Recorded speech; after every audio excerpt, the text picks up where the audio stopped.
राधे राधे दोस्तों, मैं शिवराम अध्यापक गवर्नमेंट ऑफ राजस्थान आज एक नई पहल के साथ उपस्थित हुआ हूं। राजस्थान के मेरे तमाम उन युवा साथियों के लिए या भिन्न भिन्न राज्यों से राजस्थान की भर्ती परीक्षाओं की तैयारी करने वाले मेरे उन युवा साथियों के लिए एक नई पहल लेकर उपस्थित हुआ हूं। साथियों, राजस्थान के अंदर प्रश्न पत्रों का पैटर्न जिस तरीके से बदल रहा है, परीक्षाओं का पैटर्न जिस तरीके से बदल रहा है, यहाँ के आरपीएससी चेयरमैन हो या अधीनस्थ बोर्ड के अध्यक्ष हो, उनका ये कहना है कि हम पेपर माफिया जो कोचिंग माफिया शब्द लेते हैं कोचिंग वालों के लिए, कि कोचिंग माफियाओं का खौफ ख़त्म करना चाहते हैं, कोचिंगों को ख़त्म करना चाहते हैं। तो उस तरीके से वो जिस वो पैटर्न को बदल रहे हैं, तो वो कहीं ना कहीं आप लोगों से ये इशारा कर रहे हैं कि हम जो प्रश्न पत्र तैयार करते हैं या हमारा जो पैटर्न है वो राजस्थान सरकार द्वारा प्रकाशित जो हमारी मूल किताब है उनसे बनाने का काम कर रहे हैं।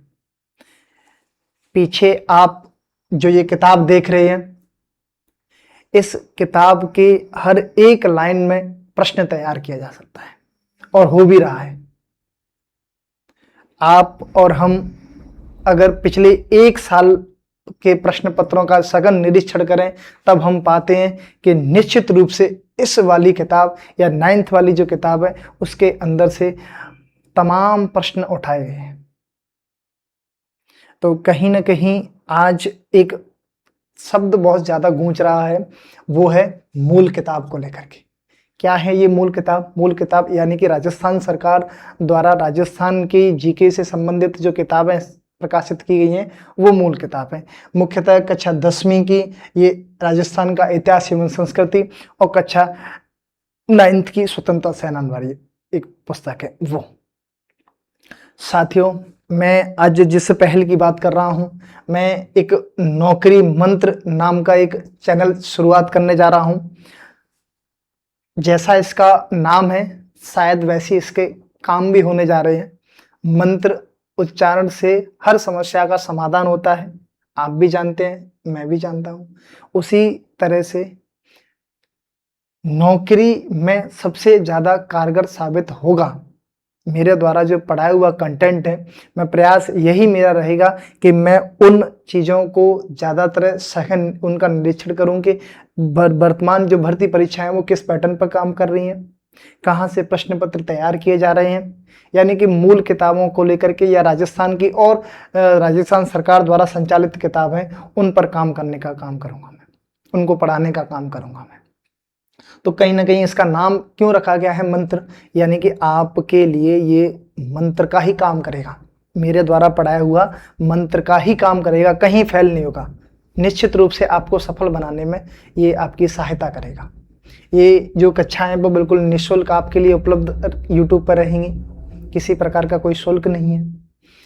मेरा ये मानना है कि मेरे तमाम वो जो युवा साथी जो रीट, मुख्यतः रीट, सीईटी, पटवार, वीडियो, एलडीसी या बीएसटीसी इत्यादि राजस्थान की भर्ती परीक्षाओं की तैयारी कर रहे हैं, उनको वो कंटेंट मिले जो जिसके वो हकदार हैं और जिसको पढ़ करके वो अपना बेहतर जीवन या जीवन सफल कर सकें। ये ऐसा मेरा प्रयास रहेगा। साथियों, जो ये किताब है राजस्थान का इतिहास एवं संस्कृति, शुरुआती हमारी जो शुरुआत है, शुरुआत में हमने यही टारगेट रखा है। कक्षा 10वीं की ये पुस्तक है, इसके हम 5 से 6 पेजेस पर डे पढ़ा करेंगे। किस तरीके से पढ़ा करेंगे, किस पैटर्न पर पढ़ा करेंगे, ये हम अभी थोड़ी समय बाद चर्चा करने वाले हैं। आप थोड़ा सा वीडियो में और बने रहिएगा। 10-15 मिनट अगर खराब भी हो जाएंगे उसके लिए मैं हाथ जोड़ के माफ़ी चाहूँगा, लेकिन आप 10-15 मिनट तक इस वीडियो में बने रहिएगा और देखिएगा कि किस तरीके से आपको कक्षाएं दी जा रही हैं, क्लासेस दी जा रही हैं, आपको किस तरीके से पढ़ाया जा रहा है। अगर निश्चित मानिए अगर आपको अच्छा लगे तभी आप कक्षाओं को कंटिन्यू रखें। ये जो किताब है, इसके जितने भी इसके अंदर अध्याय हैं, अध्याय 1, अध्याय 2, अध्याय 3, इस तरीके से हम आगे की ओर बढ़ेंगे। पढ़ाने का पैटर्न ये रहेगा कि जो इसकी जो मूल किताब है, किताब को स्क्रीन पर बाकायदा आपको दिखाया जाया करेगा और कुछ चीज़ें उसमें हाईलाइट की हुई हैं। हाईलाइट करने के बाद यानी कि आप अपने आप स्वयं ही थोड़ी देर बाद देख सकते हैं। मैं अभी आपको बस इतना बताना चाह रहा हूँ कि आज एक नई चीज़ की शुभारंभ किया मैंने। नौकरी मंत्र नाम से एक यूट्यूब चैनल चालू किया है। आप लोगों की मैं बस इतना आप लोगों के लिए जिम्मेदारी छोड़ के जा रहा हूँ या जिम्मेदारी देना चाहता हूँ कि अगर आपको आगामी 5 से 7 मिनट या 10 मिनट पढ़ने में अगर अच्छा लगे, पढ़ते समय अच्छा महसूस हो और लगे कि हाँ वास्तव में कुछ अलग चीज़ प्रदेश में पहली बार हमको किसी शिक्षक के द्वारा दी गई है, वो भी निःशुल्क दी गई है, तो उस चैनल को इतना ज़्यादा आप एक दूसरे के लिए फॉरवर्ड करना कि वो कुछ ही दिनों में मतलब बहुत से ज़्यादा से ज़्यादा लाभार्थियों तक, ज़्यादा से ज़्यादा मेरे युवा साथियों तक पहुंच सके और वो इसका लाभ ले सकें। बस ऐसी मेरी आप लोगों से अपील है। अब हम बिना कुछ समय गवाए हुए हम चलते हैं अपने पैटर्न की तरफ। किस तरीके से हम पढ़ने वाले हैं, क्या पैटर्न रहने वाला है, ये हम चर्चा करेंगे। ठीक है, ठीक है। तो बाकी चर्चाएं पढ़ते समय करते रहेंगे। अब बिना और अधिक समय गवाए हम बढ़ते अपने कंटेंट की तरफ। मैं क्या आपको इस नौकरी मंत्र के माध्यम से देना चाहता हूं वो लगभग मोटे तौर पर मैंने आपको समझा ही दिया है। बाकी अब मैं किस तरीके से पढ़ाने वाला हूं ये आप स्वयं खुद देखना। थोड़ा सा आज कम पढ़ाने का प्रयास करूंगा, 2 या 3 पेज कवर करूंगा। बाकी आगे फिर रिदम के हिसाब से पर डे 5 से 6 पेज हुआ करेंगे, जो आपको पर डे लगभग 30 से 40 मिनट के बीच की समय अंतराल में आपको वो क्लास मिला करेगी, वो आपको देखनी है। ठीक है, इस पुस्तक राजस्थान का इतिहास एवं कला संस्कृति कक्षा 10वीं की ये एनसीईआरटी की किताब है। इसका पहला चैप्टर है राजस्थान का इतिहास। एक परिचय, मोटे तौर पर एक परिचय दिया गया है, जिसका पहला जो खंड है वो इसके नामकरण को लेकर के, राजस्थान का नामकरण किस तरीके से किया गया, आज हम मुख्यतः इसी विषय पर चर्चा करने वाले हैं कि राजस्थान का नामकरण किस आधार पर किया गया, कैसे किया गया, राजस्थान जो बना शब्द वो कैसे बना। 1949 ईस्वी से पूर्व राजस्थान नाम से किसी भी भौगोलिक इकाई का अस्तित्व नहीं था। यानी कि 1949 30 जनवरी 1949 से पहले किसी भी ऐसा कोई ये जो हम भूभाग देखते हैं राजस्थान, वो राजस्थान नाम से परिचित नहीं था। अलग अलग भूभाग अलग अलग नामों से परिचित थे। ऐसा माना जाता है कि 1800 ईस्वी में सर्वप्रथम जॉर्ज थॉमस ने इस भूभाग के लिए राजपूताना शब्द का प्रयोग किया था, सर्वप्रथम। अच्छा, मैंने ये चीजें कुछ चीजें हाईलाइट की हुई है। आप बार बार जब चीजों को पढ़ोगे, इस बोर्ड पर जब आपकी निगाहें टिकी रहेंगी निरंतर 30 से 40 मिनट, तब निश्चित मानिए कि जो हाईलाइट किया हुआ है आपके दिमाग में छपेगा। मैं बोलूंगा वो तो अलग चीज है, पहले मैं ये पूरा पढ़ रहा हूँ, उसके बाद जो हाईलाइट है उनको पढ़ूंगा, देन उसके बाद आपको यहाँ ये जो स्पेस दिख रहा है मैं इस पर मोटे मोटे तौर पर बताता भी चलूंगा कि ये मुख्य चीजें हमने इस पेज के अंदर पढ़ी। ठीक है, तो सर्वप्रथम अगर कहीं इस भूभाग के लिए नामकरण मिलता है तो वो सन 1800 ईस्वी में हमको पता चलती है। वो जॉर्ज थॉमस ने इसके लिए किस नाम से इसको संबोधित किया था, राजपूताना नाम से। ठीक है, उसके बाद 1829 ईस्वी में एक पुस्तक लिखी गई, annuls and antiquities of Rajasthan, जिसमें राजस्थान के लिए कर्नल जेम्सटोन ने एक नाम प्रयोग किया था, रायथान या राजस्थान। अभी आधिकारिक नहीं है, प्रशासनिक नाम नहीं है ये, लेकिन उनकी पुस्तक में ऐसा मिलता है कि उन्होंने इस भूभाग के लिए किस नाम का प्रयोग किया था, रायथान या राजस्थान। ठीक है, स्वतंत्रता के बाद इस प्रदेश की विभिन्न रियासतों का एकीकरण हुआ। एकीकरण होने के बाद अब हमको आधिकारिक रूप से या कहें प्रशासनिक रूप से नाम मिला राजस्थान, जो कब मिला, 30 मार्च 1949। कब मिला, 30 मार्च 1949 को सबसे पहले हमको हमारे इस भूभाग के लिए, हमारे इस प्रदेश के लिए हमको नाम मिला राजस्थान। ठीक है, प्राचीन साहित्यक और अभिलेखों में वर्तमान राजस्थान के विभिन्न क्षेत्रों के भिन्न भिन्न नाम मिलते हैं। कुछ क्षेत्र उनकी भौगोलिक विशेषताओं के आधार पर और कुछ क्षेत्र वहां बसी जातियों के नाम से जाने जाते हैं। ये और मैं और आप बहुत भली भांति जानते हैं कि प्राचीन नाम किस आधार पर रखे जाते थे, किसी व्यक्ति के नाम पर, किसी जाति के नाम पर या किसी भौगोलिक परिप्रेक्ष्य के नाम पर। राजस्थान के क्षेत्रों के प्राचीनतम नामों में जिनका उल्लेख ऋग्वेद में आया, सबसे प्राचीन अगर कहीं उल्लेख राजस्थान के भूभागों का मिला तो वो सबसे पहले ऋग्वेद में मिला, जो सबसे प्राचीन है। वहां इसके अलग अलग भूभागों के लिए मरु, धन्व, जांगल, मत्स्य, शूरसेन आदि नामों से इसके कुछ भूभागों को पुकारा गया।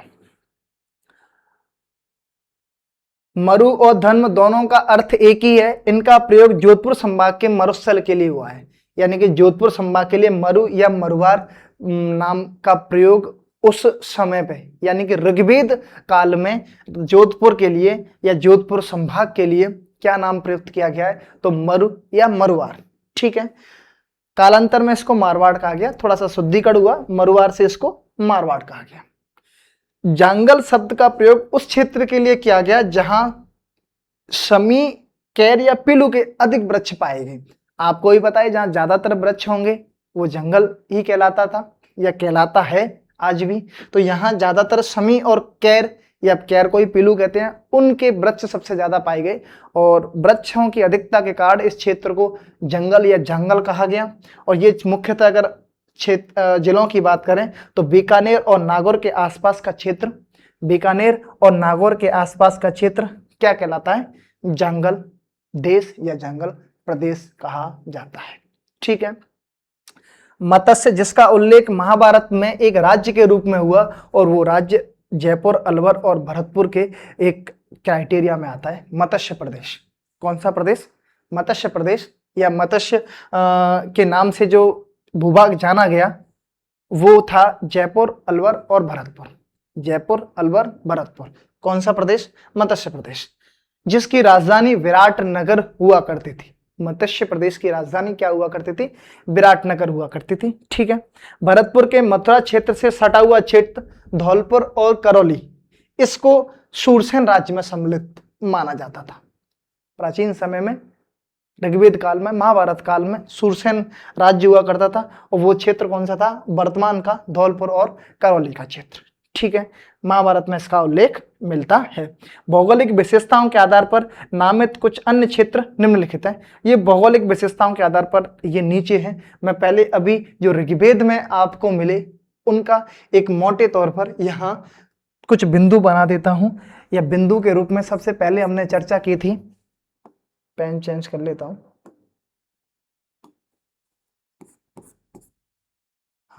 सबसे पहले हमने चर्चा की 1800 ईस्वी, दूसरी हमने चर्चा की 1829 की। ठीक है, उसके बाद हमारे पास एक और नई डेट आई 30 मार्च 1949। ठीक है, उसके बाद ये तीन, पहले तो इनके बारे में, डेटों के बारे में जानकारी आपको देना चाहूं। अब वैसे इसमें देख ही रहे हैं, सन 1800 ईस्वी में सबसे पहले किसने, जॉर्ज थॉमस ने इस भूभाग के लिए, यानी कि राजस्थान भूभाग के लिए किस नाम का प्रयोग किया था, राजपूताना।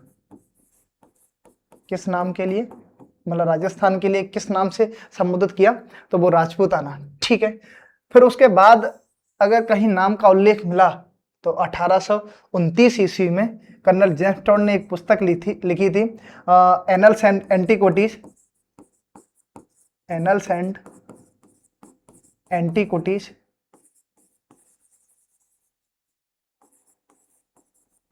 ऑफ राजस्थान, जो 1829 में लिखी गई। उसमें राजस्थान के लिए दो नाम, एक तो राजस्थान या राजस्थान, राजस्थान या राजस्थान नाम से संबोधित किया गया।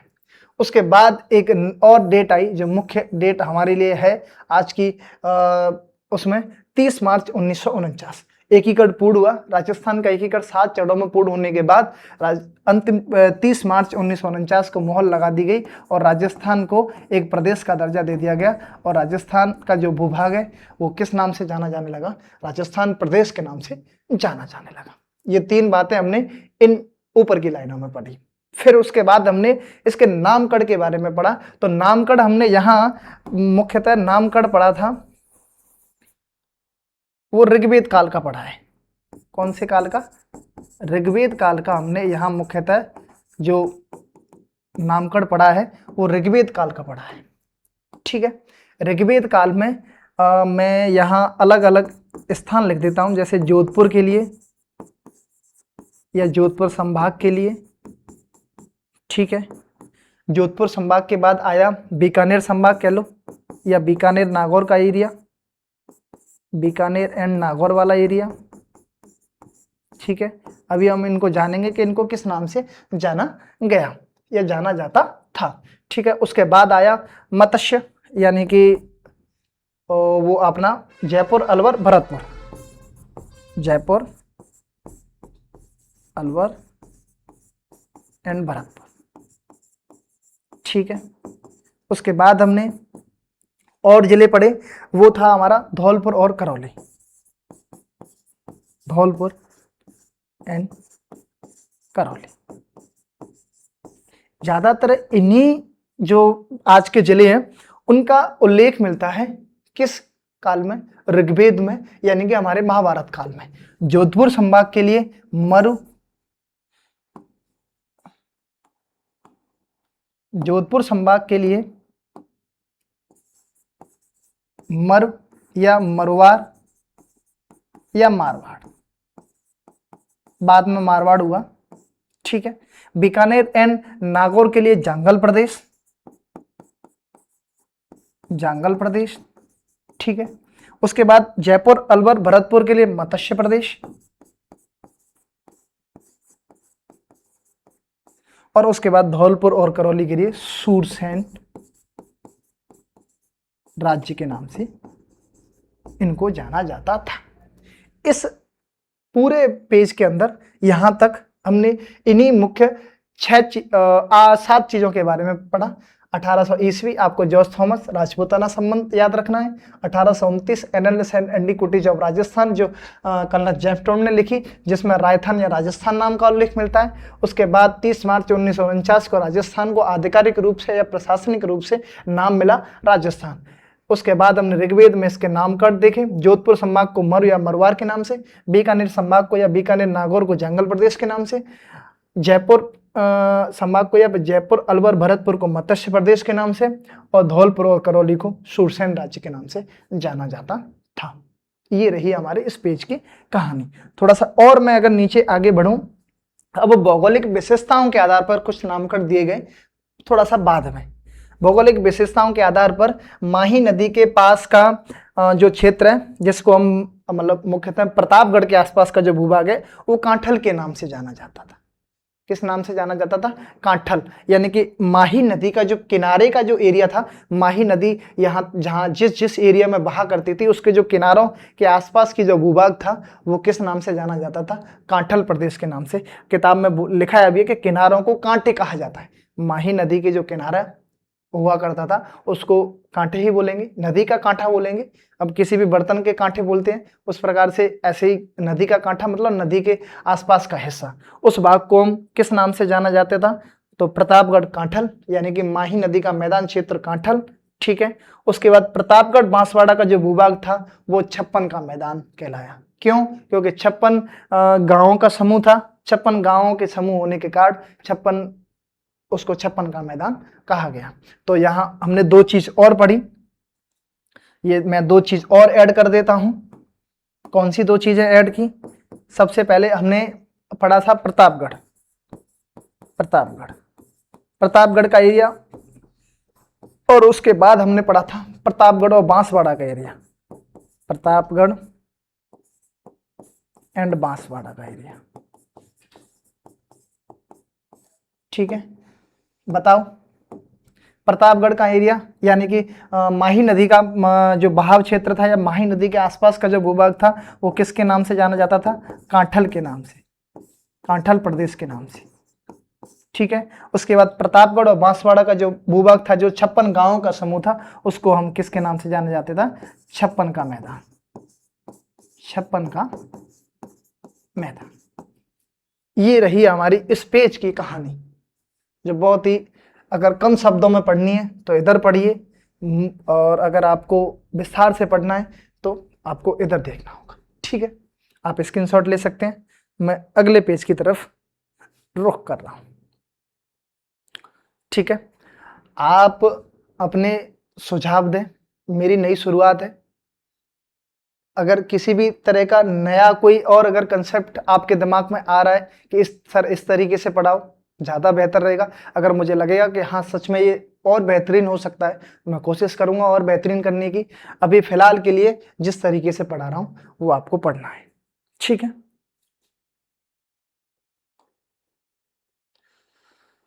उसी नामकरण की कहानी अभी खत्म नहीं हुई है, थोड़ा सा और आगे हम अगर चलते हैं तो भैंसरोडगढ़ यानी कि चित्तौड़गढ़ और बिजौलिया यानी कि भीलवाड़ा के तक का जो क्षेत्र था, पठारी भूभाग था, उसको ऊपर माल का पठार या ऊपर माल के नाम से जाना जाता है। ऊपर माने ऊपरी और माल माने मतलब उठा हुआ हिस्सा, पठारी हिस्सा, उठा हुआ ऊपर का पठारी हिस्सा। कौन सा? भैंसरोडगढ़ से बिजौलिया तक।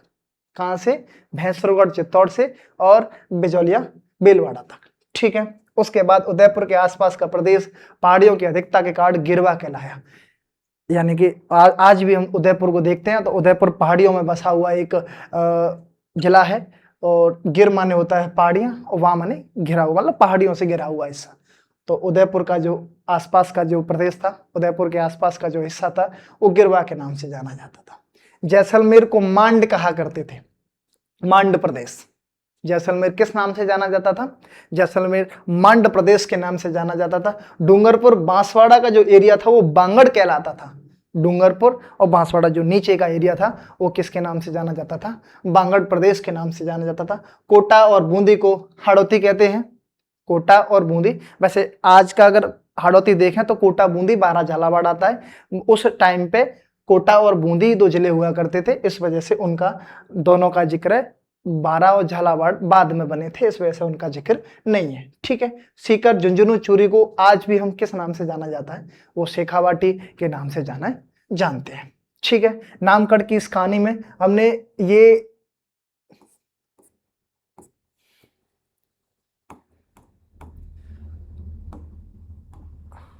हमने और 4 नामकरण देखे। कौन से? भैंसरोगढ़ से लेकर के बिजौलिया तक का,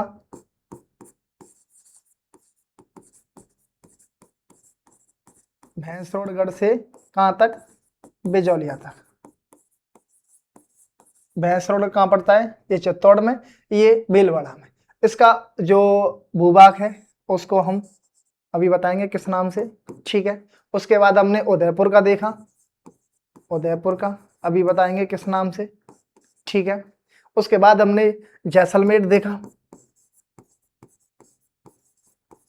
जैसलमेर देखा। उसके बाद हमने डूंगरपुर और बांसवाड़ा देखा, डूंगरपुर और बांसवाड़ा का एरिया किस नाम से जाना जाता है। और उसके बाद हमने देखा कोटा और बूंदी, कोटा एंड बूंदी।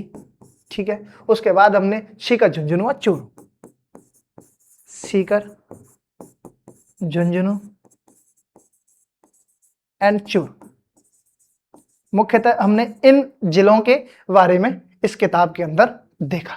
नामकरण हम और भी बहुत सारे जिलों का कर सकते हैं, लेकिन हम बात कर रहे हैं स्पेशल मुख्यतः कक्षा 10वीं की पुस्तक इतिहास एवं कला संस्कृति, उसके बेसिस पर हम पढ़ रहे हैं। वो जो वहां छपा है लगो उसी को हम थोड़ा सा सरल भाषा में आपको समझाने का प्रयास कर रहे हैं। ठीक है,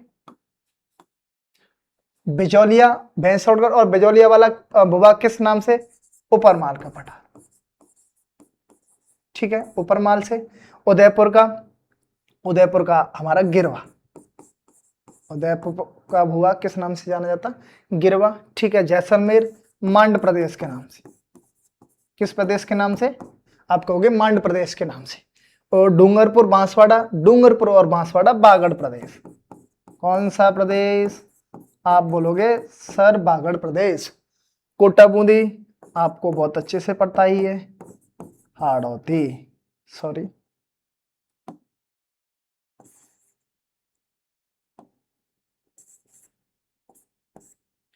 और सी का झुंझुनू हमारा आज भी किसके नाम से जाना जाता है? शेखावाटी के नाम से जाना जाता है। ये रही हमारे नामकरण की कुछ महत्वपूर्ण जानकारी। ठीक है, पिछले पेज में हमने देखा जोधपुर संभाग, मरु मरवार, बीकानेर और नागौर जंगल प्रदेश, जयपुर अलवर भरतपुर मत्स्य प्रदेश, धौलपुर करौली सूरसेन, प्रतापगढ़ कांठल प्रदेश और प्रतापगढ़ और बांसवाड़ा छप्पन का मैदान, भैंसगढ़ बिजौलिया उपरमाल का पठार, उदयपुर गिरवा जैसलमेर मध्य प्रदेश, डूंगरपुर बांसवाड़ा बागड़ प्रदेश, कोटा बूंदी हाड़ौती, सीका झुंझुनू चूरू शेखावाटी। ये मुख्य हमारी नामकरण की कहानी। अब हम चलते हैं आगे, इतिहास का काल विभाजन। आपकी पुस्तक का पहले अध्याय में पहला हमने कंसेप्ट पढ़ा है और पहला कंसेप्ट रहा कि हमने नामकरण के बारे में पढ़ा। अब इतिहास का काल विभाजन देखते हैं। इतिहास का काल विभाजन, ठीक है। मोटे तौर पर मानव के संपूर्ण इतिहास को 3 कालों में विभक्त किया जाता है। मानव का जो काल है उसको 3 कालों में विभक्त करते हैं: प्राक युग, आद्य युग और ऐतिहासिक युग। प्राक युग, आद्य युग और ऐतिहासिक युग। प्राक युग यानी कि बहुत प्राचीन युग, जिसका कोई भी साक्ष्य अपने पास उपलब्ध नहीं है।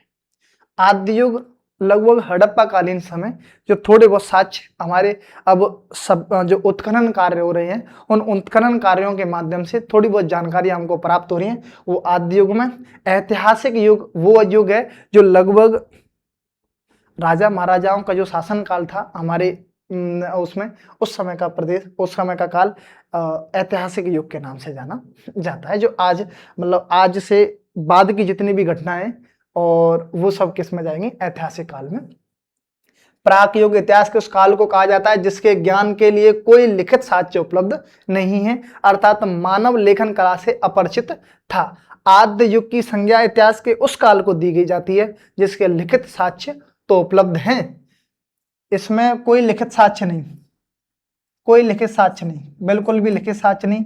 लेकिन आद्य युग में लिखित साक्ष्य मिले, लेकिन ऐसे मिले कि उनको पढ़ ही नहीं सके हम, अस्पष्ट मिले, ठीक है, अथवा उनकी लिपि को अब तक पढ़ना संभव नहीं हुआ है। ऐतिहासिक युग उस काल के इतिहास को कहा जाए जिसके संबंध में स्पष्ट और सुस्पष्ट लिखित साक्ष्य उपलब्ध हैं। इन अर्थों में भारतीय इतिहास कालक्रम को इस प्रकार से व्यक्त कर सकते हैं। अब भारतीय इतिहास काल इन 3 डिब्बों में बंधा हुआ है। कौन सा? पहला प्राक युग, ध्यान से समझना, 3 युग तो आपने पढ़ ही लिए। मानव सभ्यता 3 युगों में, प्राक युग, आद्य युग और ऐतिहासिक युग। अब हम कालक्रम पढ़ रहे हैं कि कहां से कहां तक है। प्राक युग, यह युग सृष्टि के आरंभ, सृष्टि का जब रचना हुई थी, सृष्टि की रचना से लेकर के और हड़प्पा सभ्यता के पूर्व तक है। हड़प्पा सभ्यता लगभग आज से 5000 या 7000 साल पुरानी है। आज से, ईसा पूर्व से लगभग 3000 से 5000 वर्ष पुरानी है। अगर हम आज की बात करें तो उसमें लगभग 2000 और ऐड करने के बाद हमको वो युग मिलता है। तो प्राक युग हो गया जब से सृष्टि की रचना हुई, वहां से लेकर के हड़प्पा कालीन सभ्यता के पूर्व तक। आद्य को आता है हड़प्पा सभ्यता काल से 600 ईसा पूर्व तक। यानी कि अगर इसको थोड़ा सा मैं समय में वर्गीकरण करूं तो समय का वर्गीकरण लगभग जो प्राक युग है वो 5000 या 7000 वर्ष पूर्व का है। आद्य युग लगभग यहीं का है, 5000 से लेकर के, ये पूर्व की घटना कहानी चल रही है 600 ईसा पूर्व तक। ये आद्य युग हो गया। यहाँ हमको उत्खनन कार्य जितना भी हो रहा है वो सब इसके मध्य हो रहा है। जो हड़प्पा कालीन, मोहनजोदाड़ो, कालीबंगन, गणेश्वर, जितनी भी हम सभ्यताएं आज खोज पा रहे हैं वो इस समय की है, इस समय का घटनाक्रम है, वो है आद्य युग में। और एक आता है ऐतिहासिक युग जो 6000 ईसा पूर्व से लेकर के और आज वर्तमान तक चल रहा है। जितने भी राजा महाराजाओं की हम जितनी भी कहानियां या जितनी भी वो पढ़ते हैं वो सब इसके अंदर आता है, ऐतिहासिक युग के अंदर। ठीक है, कहने का मतलब है जो दूसरा अब हमारा कंसेप्ट क्लियर हुआ, वो शुरू हुआ है, वो हुआ है सभ्यताओं को लेकर के। पहला नामकरण पढ़ा, दूसरा अब हमारा थोड़ा सा सभ्यताओं की ओर बढ़ रहे हैं। ठीक है, काल विभाजन। प्राक ऐतिहासिक काल राजस्थान, प्राक युग में राजस्थान। अब हम उस सबसे पहले युग की बात कर रहे हैं, प्राक युग की। हम ये देखना चाह रहे हैं कि प्राक युग में राजस्थान की कोई भागीदारी रही है या नहीं रही है। मानव सभ्यता का उदय नदी घाटियों में हुआ था। ऐसा माना जाता है कि मानव सभ्यता नदी घाटियों के किनारे बसी थी, क्योंकि आज भी हम देखते हैं तो अधिकांशतः बड़े शहर नदियों के किनारे बसे हैं। ऐसा क्यों होता था, ये बताएगी आपको। नदी घाटियों में जल की प्रचुरता रहती है। पहली बात तो जल की कमी पूरी होगी। जीवन जीने के लिए किसकी आवश्यकता होती है, जल, भोजन, दोनों चीज मिलेगी आपको। या अपने आप उत्पन्न होने वाले कंदमूल, फल भी प्रचुर मात्रा में उपलब्ध होते हैं, मतलब भूख भी शांत हो गई, प्यास भी शांत हो गई, ठीक है। सघन वनों के कारण या मांस हेतु पशु पक्षी भी आसानी से उपलब्ध हो जाते हैं। सैकड़ों वर्षों पूर्व राजस्थान की भौगोलिक स्थिति ऐसी ही थी।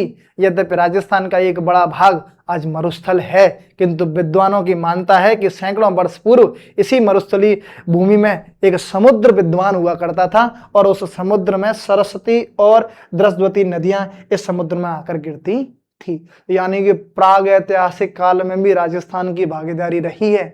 किस रूप में रही है, तो वो सरस्वती और द्रस्वती नदियों के रूप में रही है, और मरुस्थल में समुद्र हुआ करता था, इस रूप में हुई है। इस समुद्र में आकर गिरती थी। यह स्थिति मानव जीवन के लिए सर्वदा उपयुक्त थी। यही कारण है कि ऐसी भौगोलिक स्थिति में राजस्थान को भी मानव सभ्यता के जन्म के प्राचीनतम भूभागों में से एक होने का गौरव प्राप्त हुआ। मानव सभ्यता के उद्भव के इस काल को पाषाण काल कहते हैं। उस समय काल को किस काल से जाना जाता है, पाषाण काल। इस पाषाण काल को भी 3 भागों में बांटा गया, पूर्व पाषाण काल, मध्य पाषाण काल और उत्तर पाषाण काल। उस प्रागैतिहासिक काल को, यानी कि उस समय के काल को पाषाण काल कहा गया, जब मानव की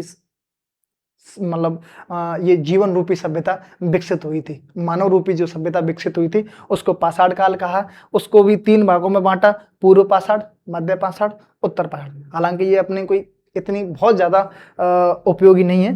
चलो आगे बढ़ते हैं। हम पहले पढ़ेंगे पूर्व पाषाण काल। राजस्थान के परिप्रेक्ष्य में पढ़ रहे हैं कि राजस्थान की क्या भागीदारी थी प्रागैतिहासिक काल में। प्रागैतिहासिक काल में एक तो यही थी कि जो हमारा मरुस्थल है वो पहले समुद्र हुआ करता था, और उसमें सरस्वती और द्रस्वती नदियां गिरती थी। और क्या है पूर्व पाषाण काल। राजस्थान में मानव का उद्भव कब हुआ यह निश्चित रूप से ज्ञात नहीं है, लेकिन यहाँ विभिन्न क्षेत्रों में हुए उत्खनन से प्राप्त विभिन्न प्रकार के पाषाण मिले, यानी कि पत्थर के कई प्रकार के औजार हैं। विशेष रूप से क्वार्टजाइट पत्थर मिला। अधिकांश सबसे ज्यादा राजस्थान में कोई पत्थर मिला तो वो क्वार्टजाइट मिला। क्वार्टजाइट के हथियार मिले, मतलब इसी पत्थर के हथियार मिले, और भी कई सारी चीजें मिली। तो अगर क्वार्टजाइट पत्थर का संबंध आपसे पूछा जाए तो आप सीधा कैसे जोड़ के चलोगे, राजस्थान से। अनेक उपकरण से ज्ञात होता है कि आज से लगभग 2 या 1.5 लाख वर्ष पूर्व, लो कितने समय वर्ष पुरानी बात है, 2 या 1.5 लाख वर्ष पूर्व राजस्थान में एक मानव संस्कृति विद्यमान थी। एक मानव संस्कृति विद्यमान थी, क्योंकि उस समय के, उस शासन काल के, उस समय के यहाँ उस पत्थर से पता चलता है, इस क्वार्टजाइट पत्थर से, क्वार्टजाइट पत्थर के हथियारों से, औजारों से।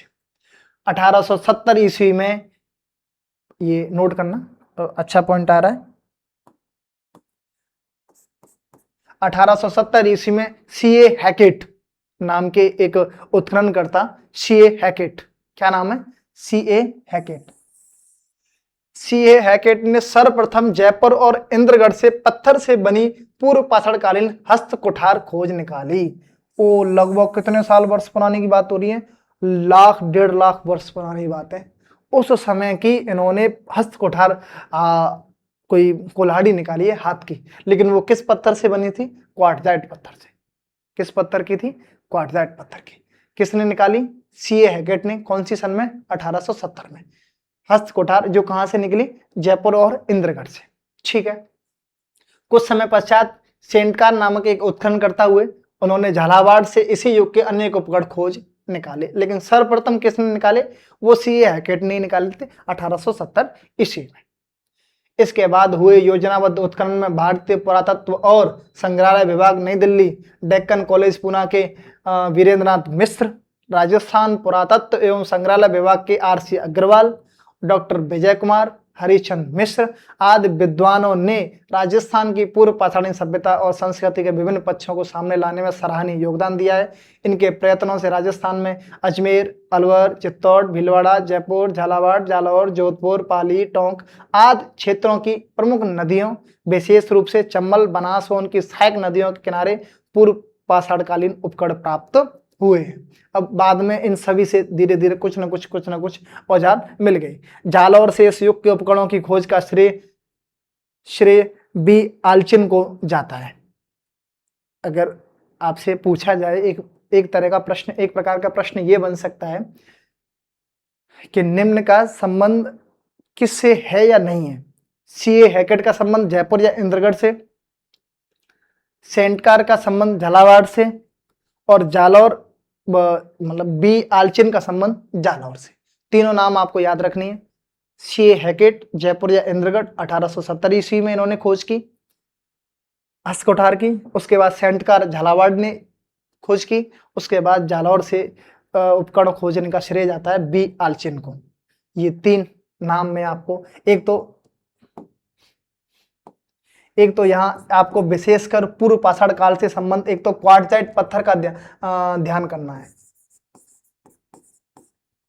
क्वार्टजाइट पत्थर, ये आपको विशेष ध्यान रखना है कि पूर्व पाषाण काल से जितने भी हथियार मिले, ये औजार मिले, वो किस पत्थर से निर्मित थे? क्वार्टजाइट पत्थर। या आपसे प्रश्न डायरेक्ट पूछ ले जाए, क्वार्टजाइट पत्थर का संबंध है पूर्व पाषाण काल से। ठीक है।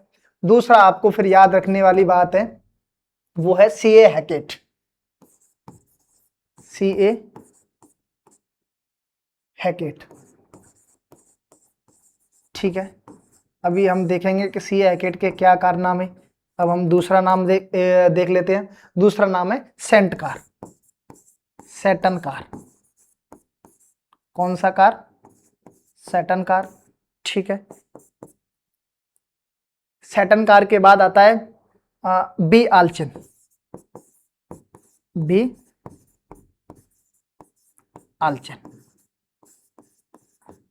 देखो मेरा तो ये मानना है, कोई ट्रिक के माध्यम से पढ़ाता है या किसी के माध्यम से पढ़ाता है, मैं ज़्यादा उस पर बहुत कम भरोसा करता हूँ ट्रिक का। आजकल की जो शिक्षा प्रणाली है, जिस तरीके से पेपर बनाने वाले पेपर सेट कर रहे हैं, वहाँ सारी तो शॉर्टकट फेल है, सारी ट्रिक फेल है। आपको याद करना ही पड़ेगा खुद से, और याद करने का एक ही तरीका कि आप बार बार चीज़ों को पढ़ें तो अपने आप याद हो जाती है। ठीक है। क्वार्टजाइट पत्थर का संबंध पूर्व पाषाण काल से आपको याद रहेगा ही रहेगा। सीए हैकेट का संबंध, सीए हैकेट से आपको दो चीजें याद रखनी है। सीए हैकेट से संबंध, एक तो 1870 में तो इन्होंने खोज की थी, और कौन सी जगह से की थी? तो वो की थी आपकी जयपुर और इंद्रगढ़ से, जयपुर एंड इंद्रगढ़। ठीक है। क्या निकाला? हस्तकोठार निकाली। क्या निकाला? हस्तकोठार निकाली। तीन चीजें आपको सी हैकेट से संबंध याद रखनी है। सेंटकार का संबंध सीधा सीधा आपको कहां से रखना है? झालावाड़ से। सैटनकार का संबंध सीधा सीधा झालावाड़ से, और बी आल्चिन का संबंध सीधा सीधा आपको जालौर से रखना है। कहां से रखना है? जालौर से। बहुत अच्छा प्रश्न यहां से बन सकता है कि निम्न का संबंध किससे नहीं है, तो आप ऐसे आराम से बता सकते हैं। ठीक है। चलें अगले पेज की तरफ। हमने पूर्व पाषाण काल पढ़ा, अब पढ़ेंगे मध्य पाषाण काल। मानव सभ्यता के क्रमिक विकास की कहानी दूसरी कड़ी के रूप में राजस्थान के प्रागैतिहासिक काल में मध्य पाषाण काल रहा।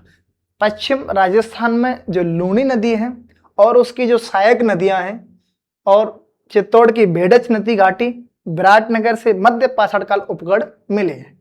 आपसे ये भी एक प्रश्न पूछा जा सकता है कि पूर्व पाषाण काल का संबंध किन जिलों से रहा है, तो वो आपने देखा जयपुर, इंद्रगढ़, झालावाड़ और जालौर वगैरह से। यहाँ किसका संबंध किससे रहा है? यहाँ लूणी नदी और बेड़च नदी और विराटनगर से किसका संबंध रहा है? मध्य पाषाण काल का। ठीक है।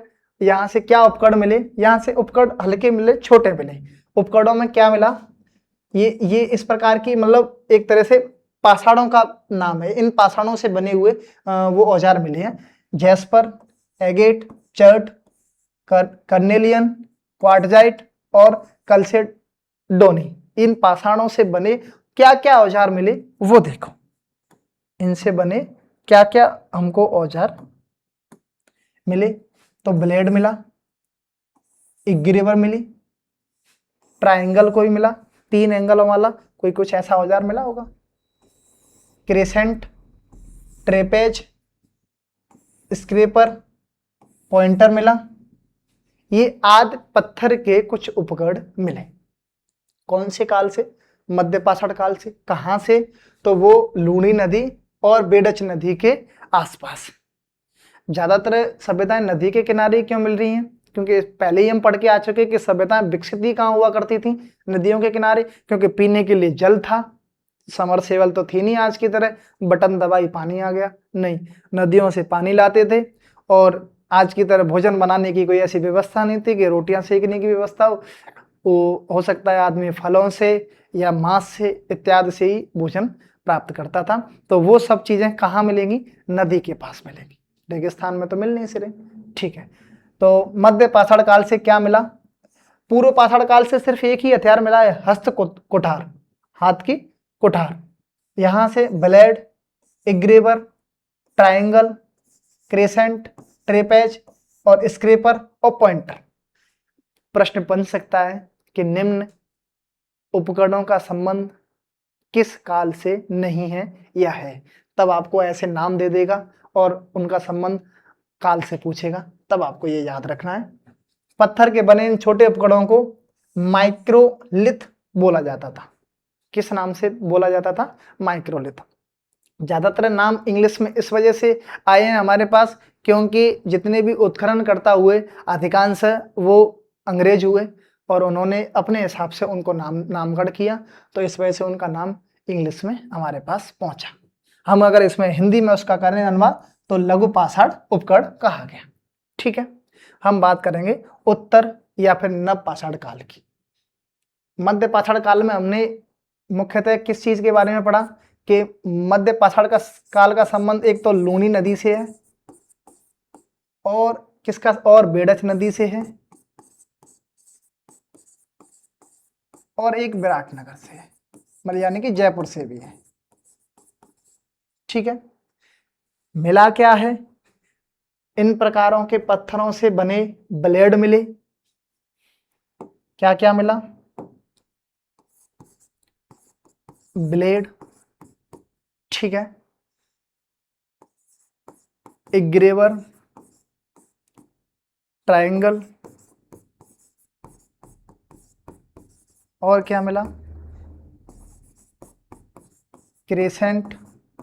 अब आप इन पर पीएचडी करने मत बैठ जाना कि होते क्या है, कैसे दिखते हैं, और स्क्रेपर आपको सिर्फ मोटे मोटे तौर पर याद रखना है। नाम जब आएगा तो अपने आप ऑप्शन से सारा कुछ चीज़ें क्लियर हो जाती हैं।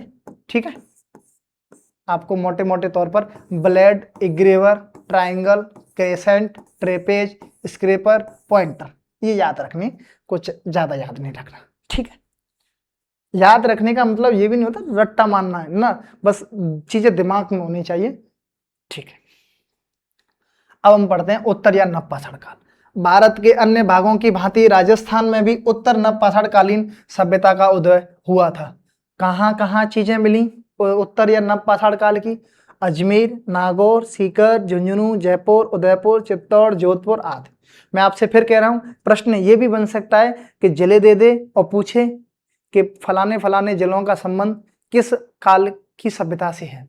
नव पाषाण काल, उत्तर पाषाण काल, मध्य पाषाण काल, इनसे भी पूछ सकता है आपको। तो ये थोड़ा सा इनके भी बारे में याद रखना। ये बीच वाला हिस्सा है वो लगभग किससे संबंधित है? उत्तर या नव पाषाण काल से संबंधित है। अजमेर, नागौर, सीकर, झुंझुनू, जयपुर, उदयपुर, चित्तौड़, जोधपुर स्थानों से उत्तर पाषाणकालीन सभ्यता के अनेक उपकरण प्राप्त हुए। इनमें भीलवाड़ा के बागौर और मारवाड़ के तिलवाड़ा नामक स्थानों से प्राप्त उपकरण विशेष रूप से उल्लेखनीय हैं। आपको ये दो नाम विशेष याद रखने हैं। एक तो भीलवाड़ा की जो बागौर सभ्यता मिली भीलवाड़ा से, वो कहाँ किससे संबंधित है? ज्यादातर उत्तर या नव पाषाण काल से। और एक आपकी मारवाड़ा की जो तिलवाड़ा बाड़मेर से जो सभ्यता प्राप्त हुई, वहां से जो औजार प्राप्त हुए वो किस काल के, उत्तर या नवपाषाण काल के। तो एक और मैं यहाँ 2-3 पॉइंट बनाऊं, तो जहाँ 2-3 पॉइंटों में सबसे पहली बात तो ये ज्यादातर भीलवाड़ा की बागोड़ मतलब उत्तर पाषाण काल का संबंध किससे है, उत्तर पाषाण काल का संबंध दो सभ्यताओं से रहा है। एक तो हमारी भीलवाड़ा की बागोड़ सभ्यता और एक हमारी मारवाड़ की तिलवाड़ा। इन दो सभ्यताओं से संबंध किसका रहा है, उत्तर पाषाण काल का। ये हमारी मोटी मोटी जानकारी रही हमारे कालों को लेकर के। अब लगभग समय हो चुका है मेरी विदाई का। आप ऐसे ही मन लगा करके और एक जोश के साथ पढ़ें। ये नहीं सोचें कि भर्ती आ रही है या नहीं आ रही है, निश्चित तौर पर भर्तियां आएंगी, कुछ समय बाद आएंगी, लेकिन जरूर आएंगी। आप अगर भर्तियों के आने के इंतजार में बैठे रहोगे फिर तैयारी शुरू करोगे तो निश्चित मानिए कि सफलता आपसे थोड़ी सी दूर भागेगी। ठीक है, आप पढ़ते रहिए। और अगर कोई नया और कोई तरीका हो किसी भी के दिमाग में आ रहा हो कि सर इस तरीके से और भी हमको अगर समझाओ तो ज़्यादा समझ में आएगा, तो वो भी मुझे सजेस्ट करें कमेंट में। और इस चैनल को, ये चैनल आज ही बनाया गया है, बिल्कुल नया है। आप लोगों की जिम्मेदारी है इस चैनल को प्यार देने की, इसको अधिक से अधिक लाभार्थियों तक पहुंचाने की, ये आप लोगों की जिम्मेदारी है। ये आप इसको लाइक करें, इसमें कमेंट करें, शेयर करें चैनल को। ठीक है, बहुत बहुत धन्यवाद। जय हिंद, जय भारत।